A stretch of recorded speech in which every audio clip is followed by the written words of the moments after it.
সংসারে আমাদের জীবনে যখন কোনো সুখ বা দুঃখ আসে, তার জন্য আমরা কাউকে না কাউকে অবশ্যই দায়ী করে থাকি, তাই না? এই ব্যক্তি আমাদের সাথে এরকম কাজ করেছেন, তাই আমার সাথে এমন হলো। ওই ব্যক্তি যদি এমনটা না করতেন, তাহলে আজ আমি ওই স্থানে পৌঁছতে পারতাম। সবই আপনার দৃষ্টিভঙ্গির ওপর নির্ভরশীল, আর যদি আপনার দৃষ্টিভঙ্গি এমন হয়, তাহলে তা অনুচিত। সত্যি কথা বলতে, এই সংসারে ভিন্ন ভিন্ন ধরনের মানুষ আছে। এটা আপনার উপর নির্ভর করছে কিভাবে তাদের স্বাগত জানাবেন। একবার ভাবুন, আমি আমার দুটো হাত সামনে নিয়ে এলাম, দুটো মুঠো খুলে দিলাম। দুই প্রকারের মানুষ আসবেন, কিছু না কিছু দিয়ে যাবেন। এই মুঠো যদি আমি বন্ধ করে দিই, তাহলে না কেউ আমাকে কিছু দিতে পারবে, না আমার কিছু যাবে আসবে। নিশ্চয়ই বুঝতে পারছেন এই দুই ধরনের ব্যক্তি কারা এবং তারা কি দিয়ে যান। আমি যদি নিজের মুঠো খুলে দিই, তাহলে কিছু ভালো মানুষ আসবেন, আমাকে আনন্দ, সন্তুষ্টি, জ্ঞান প্রদান করে যাবেন, ভালো অভিজ্ঞতা দিয়ে যাবেন। কোনো খারাপ ব্যক্তি যদি আসেন, তাহলে তিনিও খারাপ অভিজ্ঞতা দেবেন, যার থেকে আমি শিক্ষা লাভ করব। এই সব কিছু আমি লাভ করতে পারি। মুঠো যদি বন্ধ করে রাখি, তাহলে আমি কিছুই পাবো না। দেখুন, এই সংসারে প্রত্যেকের জীবনে এইরকম। প্রত্যেকের জীবনে সবকিছুই আছে, ভালো খারাপ দুই মানুষই আছে। ভালো অভিজ্ঞতা আছে, খারাপ অভিজ্ঞতা আছে। নির্ভর করছে আপনার উপর যে আপনি কি করবেন। এনাদের স্বাগত কিভাবে জানাবেন, কার থেকে কি বুঝবেন, কি শিখতে পারবেন, আর কোন দৃষ্টিভঙ্গি নিয়ে অগ্রসর হবেন। এটাই নির্ধারণ করবে যে আপনার জীবন কেমন হবে। আসুন আমার সাথে ভালোবেসে বলুন, রাধা রাধা। জীবনে যখন কোনো ব্যক্তি নিজের লক্ষ্য প্রাপ্তির জন্য নিরন্তর পরিশ্রম করতে থাকেন, চেষ্টা করতে থাকেন, তখন তিনি কষ্ট অনুভব করেন। কখনো শারীরিক কষ্ট, কখনো মানসিক কষ্ট। এবার উনি এটা ভাবতে থাকেন যে আমি কি উচিত করছি নাকি অনুচিত করছি। কারণ অন্যদিকে এমন একজন ব্যক্তিও আছেন যিনি একদমই পরিশ্রম, চেষ্টা করছেন না। তিনি মদিরা পান করেন, বিলাসিতায় জীবন কাটান, অলস প্রকৃতির হয়ে ওঠেন, নিদ্রাতে বিলীন হয়ে থাকেন আর ভাবেন যে তিনি সুখ লাভ করছেন। কিন্তু এরকম কেন হয়? কারণ যখন আমরা সৎ পথে থাকি, উচিত পথে চলি, লক্ষ্য প্রাপ্ত করার জন্য চেষ্টা করতে থাকি, তখন আমাদের ভেতরে থাকা নেতিবাচক শক্তি এবং পাপ এই দেহকে ত্যাগ করে দেয়। আর এই অনুভূতিটাই আমাদের দুঃখের অনুভূতি দেয়, কষ্ট দেয়। এবার সেখানে যদি আমরা কুপথে চলি, অনুচিত পথে চলতে থাকি, তাহলে আমাদের ভেতরে থাকা পুণ্য এবং ধনাত্মক শক্তি আমাদের দেহ ত্যাগ করে দেয়। আর এই অনুভূতির কারণেই আমরা সুখ অনুভব করি। কিন্তু কখনো ভাববেন যে এই সুখ বেশি সময় পর্যন্ত থাকে না। সেই জন্য সবসময় মনে রাখবেন, যদি আপনি জানেন যে এটাই আপনার লক্ষ্য, এটাই উচিত পথ, শুভ পথ, তাতে নিরন্তরভাবে এগিয়ে যেতে চেষ্টা করতে থাকুন। এই কষ্ট আপনাকে সুখের পরাকাষ্ঠায় কখন পৌঁছে দেবে তা আপনি জানতেই পারবেন না। আসুন আমার সাথে ভালোবেসে বলুন, রাধা রাধা। প্রত্যেক মানুষ নিজের জীবনে হীরক তথা হীরে এবং দর্পণ এই দুই দেখেছেন। এই দুই হলো সাদা এবং এরা দুজনেই আলোর প্রতিফলন ঘটায় এবং এরা দুজনেই উজ্জ্বল হয়ে ওঠে। আপনি হয়তো মনে মনে ভাবছেন যে এটা কি ধরনের তুলনা করছি। একটা হীরে তো রত্ন, তার মূল্য দর্পণের থেকে অনেক গুণ বেশি। কিন্তু হীরে থাকাতে দর্পণের মূল্য কিন্তু কোনো অংশে কমে যায় না, তাই না? মানুষ যখন হীরে নিজের হাতে নেয়, তখন সবার আগে কি খোঁজে? দর্পণ, যাতে তার মধ্যে দিয়ে দেখে সে বুঝতে পারে যে সেই হীরে আদৌ তার শোভাবর্ধন করছে কিনা, তাকে ভালো দেখাচ্ছে কিনা, প্রসাধনের জন্য সেটা ব্যবহার করা ঠিক হবে কিনা। অর্থাৎ হীরের উপস্থিতিতে দর্পণের গুরুত্ব কম হলো না। দর্পণের কারণে হীরের মূল্য বোঝা গেল। আমাদের জীবনেও ঠিক এরকমই ঘটে। আপনারা যদি সংসারে নিজের আশেপাশে দেখেন, এমন অনেক মানুষ দেখতে পাবেন যারা নিজেদের ক্ষেত্রে মহান স্থানে পৌঁছেছেন, নিপুণ এবং শ্রেষ্ঠ হয়েছেন। আর তাদের মধ্যে আপনার নিজের মনে হয় যেন আপনি হলেন দর্পণ। নিজেকে ছোট মনে করবেন না। আপনার মূল্য কম হচ্ছে না, আপনার নিজস্ব মূল্য আছে। আর যদি আপনার অস্তিত্ব না থাকে তাহলে ওনাদের অস্তিত্বের মূল্য সংসার বুঝতেই পারবে না। জীবনে সবসময় চেষ্টা করবেন যাতে আপনি আরও বেশি শ্রেষ্ঠ হয়ে উঠতে পারেন। আপনি নিজে যে স্থানে আছেন সেটাকে ছোট মনে করবেন না, তারও নিজস্ব একটা মূল্য আছে। যদি আপনি হিরে হয়ে থাকেন তাহলে অহংকার করবেন না, যদি আপনি দর্পণ হয়ে থাকেন তাহলে নিজেকে ছোট মনে করবেন না। আসুন আর আমার সাথে ভালোবেসে বলুন, রাধা রাধা। মানুষ জন্মগ্রহণ করে, তার সাথে ভয়েরও জন্ম হয়। ছোটবেলা থেকেই আমাদের মনে কোনো না কোনো প্রকারের ভয় থেকেই যায়। কেউ এই বিষয়ে ভয় পায় যে তার কোনো বস্তু তার থেকে দূরে চলে যাবে। কেউ এই বিষয়ে ভয় পায় যে আমি নিজেকে হারিয়ে ফেলব। কেউ এই ভেবে ভয় পায় যে আমার প্রিয়জনেরা তারা যেন আমার থেকে দূরে না চলে যায়। কেউ এই ভেবে ভয় পায় যে আমরা যেন পথ না হারিয়ে ফেলি, আদি ইত্যাদি। কিন্তু সত্যি কথা বলতে ভেবে দেখুন, এই ভয় বাস্তবে কি? শুধুই একটা মনস্থিতি, আর কিছুই নয়। যা কিছু আপনি জীবনে পেয়েছেন তা একদিন আপনাকে হারাতে হবে। এই জীবন হলো আপনারই, কিন্তু তাও একদিন সমাপ্ত হবে। তাই ভয় পেয়ে কি লাভ? এই ভয় শুধু আপনাকে জীবনযাপন করা থেকে বাধা দিচ্ছে, আর কিচ্ছু নয়। পথ হারিয়ে ফেললেই বুঝতে পারবেন যে নতুন পথ কিভাবে বানাতে হয়। কিছু মানুষকে জীবন থেকে হারালে তবেই আপনি বুঝবেন যে আপনার আপনজনকে। এই ভয়ের কারণে ভীত হয়ে থাকবেন না। এই তারা নক্ষত্র অন্ধকারের অভাবে গুরুত্ব হারায়। শিবকেও মহাদেব হওয়ার জন্য বিষপান করতে হয়েছিল। প্রত্যেক পরিস্থিতি, প্রত্যেক সাফল্য আপনার পরীক্ষা নেবে, তাতে উত্তীর্ণ হওয়া হলো আপনার কর্ম। যখনই আপনি ভয় পাবেন বা সংকটের সম্মুখীন হবেন, তখন সাহসের সাথে তার সম্মুখীন হন। মনে রাখবেন, যে সম্মুখীন হতে জানে সাফল্য তার সাথে সবসময় থাকে। আসুন আর আমার সাথে ভালোবেসে বলুন, রাধা রাধা। এই সংসারে সবথেকে বেশি কোমল বস্তু হলো রেশম। এই রেশম এতটাই কোমল হয় যে এর পুরো একটা থান শুধুমাত্র একটা হাতে ধরা সম্ভব। কখনো ভেবে দেখেছেন এই রেশম কিভাবে হয়? একটি কীট তার লালার দ্বারা উৎপন্ন হয়। এই কীট সেই রেশমকে পাক দিতে থাকে, পাক দিতেই থাকে, আর আস্তে আস্তে তার মধ্যেই জড়িয়ে পড়ে। শেষে ওর এই সুন্দর অমূল্য সৃষ্টি রেশমের এই সুতো তার নির্মাণ কার্য পূর্ণ হয়। কিন্তু তাতেই ও নিজে বন্দী হয়ে যায়। নিজেরই মায়াজালের এই বন্দী গৃহে নিজেই ফেঁসে যায়। এবার এই সুতোকে ব্যবহারযোগ্য করে তোলার জন্য এই কীটগুলিকে এই কবচের সাথেই ফুটন্ত জলে ফেলে দেওয়া হয়। এই সংসারে যদি আমাদের স্বপ্ন এই সংসারের দুঃখ হরণ করার জন্য, এই সংসারে সুখ বিতরণ করার জন্য হয়, তবেই আমাদের প্রগতি সম্ভব।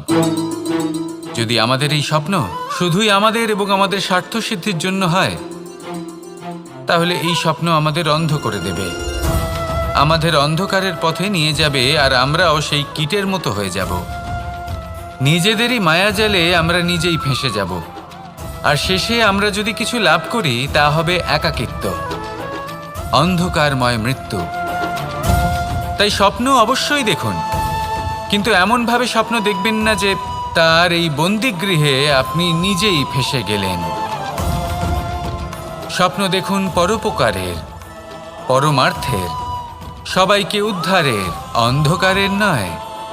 তবেই কল্যাণ হবে, আর তবেই এই হৃদয় প্রসন্ন হয়ে বলবে, রাধা রাধা। মানুষ যখন এই সংসারে প্রবেশ করে, অর্থাৎ জন্মগ্রহণ করে, তখন নিশ্চিন্তে থাকে, আনন্দে থাকে। কিন্তু যেইমাত্র তার মধ্যে বোধশক্তি আসে, তখন সে চিন্তা করতে শুরু করে। চিন্তা ভবিষ্যতের, সেই সমস্ত বিষয় নিয়ে চিন্তা করে যা ওর হাতে নেই। তারপর বড় হয়, বিবাহ সম্পন্ন হয়, গৃহস্থ জীবন যাপন করে, তারপর আবার চিন্তায় মগ্ন হয়ে যায়। ভাবে, এই যে আমার পরিবার, আমি কি ঠিকমতো তার খেয়াল রাখতে পারছি? কাল যখন আমি এই সংসার থেকে চলে যাব, তখন আমার এই পরিবারের দেখাশোনা কে করবে? শেষ পর্যন্ত এই পরিবার তো আমারই উত্তরদায়িত্ব। যাক, আপনাকে একটা প্রশ্ন করি। এই সংসারে আসার পূর্বে আপনি কি এই প্রশ্ন করেছিলেন, এটা ভেবেছিলেন যে আমাকে ছাড়া এই সংসার কিভাবে চলবে? করেননি, তাই তো? তাই আপনার এটা নিয়ে দুশ্চিন্তা করার প্রয়োজন নেই যে আপনি যখন এই সংসার ত্যাগ করে চলে যাবেন তখন কি হবে। আপনি যখন ছিলেন না তখনও এই সংসার চলছিল, আপনি যখন এই সংসার ত্যাগ করবেন তখনও এই সংসার চলতে থাকবে। যদি কোনো বিষয়ের প্রভাব থাকে তা হলো আপনার আজকের তথা বর্তমানের কর্ম, অর্থাৎ আজ আপনি কি করছেন, কার জন্য মঙ্গল করছেন, কাকে প্রেরণা দিচ্ছেন, কাকে সাহায্য করছেন, কোন উদাহরণ প্রস্তুত করছেন। আপনি এই সংসারে যে ছবি অঙ্কন করবেন সংসার সেটাই মনে রাখবে। তাহলে শুধু সৎকর্ম করুন, মঙ্গল করতে থাকুন, আর আমার সাথে ভালোবেসে বলুন রাধা রাধা। একবার একটা শেয়াল বনে বিচরণ করছিল। ও একটা ছোট্ট শাবক দেখতে পেল। ও ভাবলো আজ একেই আমি খাবার হিসেবে গ্রহণ করব। আশেপাশে দেখলো কেউ দেখছে না, তো কেউ ছিল না, আর সেই শাবকের ওপর আক্রমণ করল, যা হলো একটা ঘোর অপরাধ। বনের নিয়ম অনুসারে আপনি কখনোই শাবকের ওপর আক্রমণ করতে পারেন না। তারপর এই খবরটা যখন রাজা সিংহ জানতে পারলেন, সভার আয়োজন করলেন। কিন্তু সেখানে শেয়াল বলল, আমি তো এরকম কিছু করিনি। কিন্তু যদি আপনি এরকম বলেন, কোনো প্রমাণ দিন, এর কোনো সাক্ষী আছে? তখন রাজা সিংহ পেঁচাকে ডেকে পাঠালেন, যে সেই মুহূর্তে বৃক্ষের শাখার ওপর বসেছিল, সে সব কিছু দেখেছিল। পেঁচা সব সত্যি কথা বলল, আর শেয়ালকে মৃত্যুদণ্ড দেয়া হলো। এবার এই কাহিনী আমি আপনাকে কেন শোনালাম? কারণ মানুষও কখনো কখনো এরকম কর্ম করেন যা শিয়াল করেছে। এটা ভাবেন কেউ দেখছে না, যখন আমি অনুচিত কর্ম করতেই পারি। কিন্তু না, আপনি যাই করুন না কেন, কেউ না কেউ অবশ্যই তা দেখছে। কোনো ব্যক্তি না হলেও কোনো প্রাণী, না হলে কোনো যক্ষ বা দেব বা প্রেত। যদি এনারা কেউ না দেখেন, তাহলে ধরিত্রী মাতা দেখেন, যেখানে দাঁড়িয়ে আপনি সেই কর্ম করছেন, তাই না? তাই একটা কথা সবসময় মনে রাখবেন, কে দেখছেন কে দেখছেন না সেই বিষয়ে ভাবা ছেড়ে দিন। এটা খুব সহজ কথা। আপনি যদি উচিত কর্ম করেন, উচিত ফল পাবেন। যদি অনুচিত কর্ম করেন, তাহলে আপনি অনুচিত ফল অবশ্যই পাবেন। সেই জন্য উচিত পথে চলতে থাকুন, উচিত কর্ম করতে থাকুন, আর আমার সাথে ভালোবেসে বলুন রাধা রাধা। সুখ, দুঃখ এবং শক্তি, এই তিন হলো এই সংসারের ত্রিদেবের মতো। আমাদের জীবনে যা কিছু ঘটছে এই তিনটির ভিত্তির উপরেই হচ্ছে। আসলে এই সংসারের একটা নিয়ম আছে, যখনই আপনি কিছু লাভ করেন, এই সংসার আপনার পরীক্ষা নেয়। এটা জানার জন্য আপনার পরীক্ষা নেয় যে আপনি যা কিছুই লাভ করেছেন, আপনি কি আদৌ সেটার যোগ্য কি না। ঠিক সেইভাবেই এই সুখ, দুঃখ এবং শক্তি আপনার পরীক্ষা নিয়ে থাকে। যখন সুখ আসে, তখন সে আপনার পরীক্ষা নেয় যে আপনার মধ্যে অহংবোধ জাগ্রত হয়নি তো। যদি অহংবোধ চলে আসে, তাহলে সুখ সেখানেই সঙ্গ ত্যাগ করে। দুঃখ আপনার ধৈর্যের পরীক্ষা নিতে থাকে, আর যদি আপনার মধ্যে ধৈর্য না থাকে, তাহলে এটা আপনাকে আরো বেশি দুঃখের গভীর অন্ধকারে ঠেলে দেবে। সেখানে শক্তি পরীক্ষা নেয় আপনার বিনম্রতার। যদি আপনি বিনম্র না হন, তাহলে হয় এই শক্তি আপনার সঙ্গ ত্যাগ করবে, নয় এই শক্তি বিনম্রতার অভাবে আপনার পতনের কারণ হতে পারে। এই সংসারে যে কোনো ব্যক্তি যিনি এই পরীক্ষায় উত্তীর্ণ হয়ে থাকেন, এই জীবনে তিনি সাফল্য লাভ করেন। আসুন আমার সাথে ভালোবেসে বলুন রাধা রাধা। আমি মনুষ্যরূপে জন্ম নিয়েছি এবং সমস্ত কর্ম এই রূপেই করেছি। কিন্তু আশ্চর্যের বিষয় হলো যে আজও মানুষ আসেন এবং হাত জোড় করে প্রার্থনা করেন যেন আমি ওনাদের সহায়তা করি। আপনাদের একটা কথা বলতে চাই, আমি সকলকে সাহায্য করতে পারবো না, কিন্তু আমি শিক্ষা অবশ্যই দিতে পারবো, জ্ঞান প্রদান করতে পারবো। এমন কিছু জ্ঞান যার ভিত্তিতে মানুষ যা চাইবেন তাই লাভ করতে পারবেন, যদি সঠিক কর্ম করতে থাকেন। যখন কংসের অসুররা গোকুলে ধ্বংসলীলা চালাচ্ছিলেন তখন আমি কারোর থেকে সাহায্য চাইনি। আমি দাঁড়িয়েছিলাম এবং আমি তার বিরোধিতা করেছিলাম। সবাই বলেন যে আমি ছোট্ট একটা আঙুলে গোবর্ধন পর্বত তুলেছিলাম, কিন্তু আমি কি ওখানে একা ছিলাম? কখনোই নয়। আমার সাথে অসংখ্য গোকুলবাসী, অসংখ্য বর্ষণাবাসী ছিলেন, নিজের হাতে একটা লাঠি নিয়ে। ওনাদের মনোবল, ওনাদের আশীর্বাদ আমার সাথে ছিল। মহাভারতে আমি শুধুই শিক্ষক ছিলাম, আমি শুধুই শিক্ষা দিয়েছি। লক্ষ্য সাধন করেছে অর্জুনই, যুদ্ধ করেছে অর্জুনই এবং জয়ীও হয়েছে অর্জুনই। আমি শুধুই শিক্ষা দিতে পারি।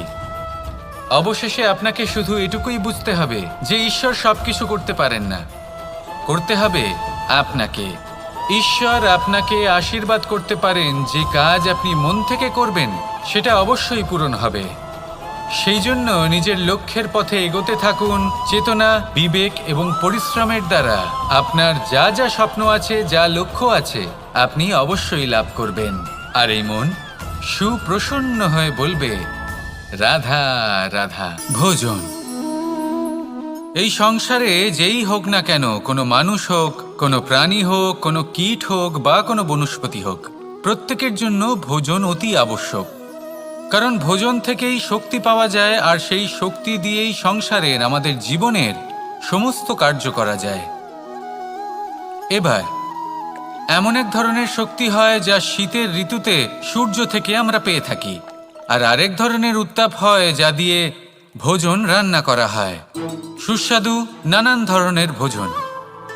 এবার অত্যন্ত গুরুত্বপূর্ণ হলো যে ব্যক্তি সেই ভোজন বানাচ্ছেন তার মানসিক পরিস্থিতি এবং সেই ব্যক্তি যিনি ভোজন গ্রহণ করছেন তার মানসিক অবস্থা। যখনই আপনি ভোজন বানাচ্ছেন তখন ভালোবাসার সাথে কাজটা করুন, ধন্যাত্মক ভাব নিয়ে, সৎ ভাবনার সাথে। কারণ আপনার এই মানসিক স্থিতি শক্তির আকারে সেই খাদ্যের সাথে মিলেমিশে যায়। আর যখনই আপনি ভোজন গ্রহণ করছেন তখন সদ্ভাবনার সাথে, প্রসন্নতার সাথে গ্রহণ করুন, ধন্যাত্মক ভাব নিয়ে। যদি আপনি প্রসন্নতার সাথে রান্না করেন, প্রসন্নতার সাথে খাদ্য গ্রহণ করেন, তাহলে আপনি প্রসন্নই থাকবেন। আর মন সুপ্রসন্ন হয়েই বলবে, রাধা রাধা। দীপাবলি আমাদের সবথেকে বড় উৎসব। শ্রীরাম রাবণকে পরাস্ত করে 14 বছরের বনবাস কাটিয়ে আবার অযোধ্যায় ফিরে এলেন অমাবস্যার রাত্রে। অযোধ্যায় সবাই খুব প্রসন্ন ছিলেন, খুবই উৎসাহিত ছিলেন। অযোধ্যায় সহস্র প্রদীপ প্রজ্বলিত করা হয়েছিল এই উৎসবে। একে আমরা দীপাবলি বলে থাকি। এবার এই বিষয়ে আমরা সকলে জানি। আপনি কি এটা জানেন যে শ্রীরাম বাস্তবে অমাবস্যার এক রাত আগেই অযোধ্যায় পৌঁছে গেছিলেন? সবার সামনে অমাবস্যার রাতে এসেছিলেন। এর কারণ কি?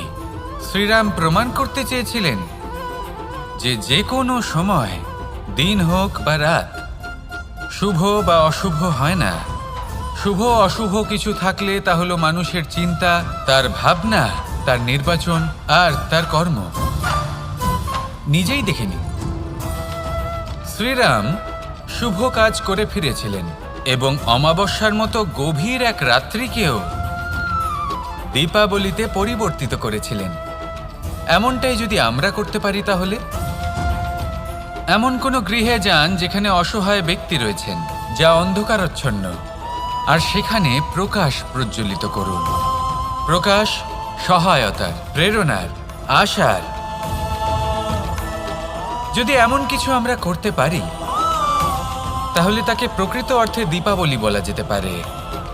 তাহলে নিজের পরিবারের সাথে দীপাবলি পালন করুন। আপনাদের শুভেচ্ছা জানাই। আসুন আর আমার সাথে ভালোবেসে বলুন, রাধা রাধা। এই শুকনো পাতাটিকে দেখুন, নিষ্প্রাণ হয়ে পড়েছে। কোনো একটা সময় এই পাতাটি একটা গাছের ডালে ছিল। সেই গাছ ওর লালন পালন করত। যখন যখন বাতাস বইত, এই পাতায় কম্পন দেখা দিত, মনকে প্রফুল্ল করে তুলত। কোনো একদিন এই পাতা গাছের ডাল থেকে ঝরে পড়ে গেল। নিঃসন্দেহে ও নিজের স্বাধীনতা পেল, কিন্তু আস্তে আস্তে শুকিয়ে গেল, নিষ্প্রাণ হয়ে গেল। দেখুন, আমি এই কথা বলছি না যে স্বাধীনতা অনুচিত, কখনোই না। কিন্তু যে কোনো পরিস্থিতিতে স্বাধীন হতে চাওয়া এটা নিশ্চিতরূপে অনুচিত। আমরা যদি আমাদের জীবনে পরিবারের গুরুত্ব ভেবে দেখি, তাহলে এই পরিবারে যতই মতভেদ থাকুক না কেন, যতই মনোমালিন্য থাকুক না কেন, যতই বিবাদ থাকুক না কেন, এই সব মিটিয়ে নেওয়া অত্যন্ত প্রয়োজনীয়। সেই সব কিছু সমাপ্ত করা অত্যন্ত প্রয়োজনীয়। কখনো এই পরিবারকে ভাঙতে দেবেন না, কখনো এই পরিবার থেকে দূরে চলে যাবেন না। এই পরিবার হলো আমাদের জীবনের একটা অমূল্য সম্পদ, অমূল্য এক আশ্রয়, যা এই সংসারে হয়তো কোথাও আপনি পাবেন না। তাই একে আগলে রাখুন। ভেবে নিন আপনি পাতা আর আপনার পরিবার সেই গাছ। আসুন আমার সাথে ভালোবেসে বলুন, রাধা রাধা।